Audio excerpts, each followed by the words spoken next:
ఇక్కడ మీరు ఇక్కడ చూస్తున్నదంతా రోమ్ పట్టణము. బహుశా రోమ్ అంటే మీ అందరికి తెలిసి ఉండొచ్చు పట్టణం, దీని గురించి విన్నాం మనం. ఇక్కడ ఒక చెట్లు కనిపిస్తున్నాయి. ఇది ఒక వెరైటీ చెట్లు చూడండి ఎలా ఉన్నాయి. మంచి ఏదో మనిషి కత్తిరించినట్టు, ఏదో మన తనికెళ్ళ భరణి చెప్తాడే ఇటుగా పేర్చినట్టు అన్నట్టు, అట్లాగా ఇదేదో కట్ చేసి ట్రిమ్మింగ్ చేసినట్టు ఎంత బాగున్నాయి. అవి న్యాచురల్ చెట్లు, అవి బాగున్నాయి. ఇంకొకటి ఇక్కడ మనం గమనించాల్సింది ఏంటంటే ప్రతి బిల్డింగ్ కూడా వాళ్ళు డిజైన్ చేసుకోవడమే మొక్కలు నాటే విధంగా డిజైన్ చేసుకున్నారు. అంటే గ్రీనరీకి చాలా చాలా చాలా ఇంపార్టెన్స్ ఇస్తారు. మనం నేర్చుకోవాలి వీళ్ళ దగ్గర.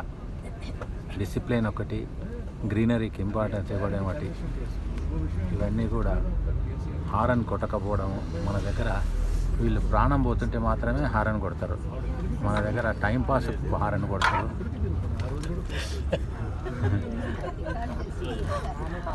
కదా మేడం, కరెక్టా? కొంతమంది కొత్త వెహికల్ కొంటే కూడా నా హారన్ ఎట్లుంది టెస్ట్ చేయడానికి రోడ్డు మీదకి వచ్చి హారన్ కొడుతుంటారు. కాబట్టి వీళ్ళ దగ్గర నేర్చుకోవాల్సింది ఏంటంటే horn కొట్టకపోవడము, overtake చేయకపోవడము.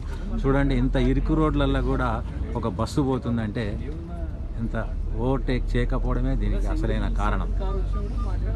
Thank you so much.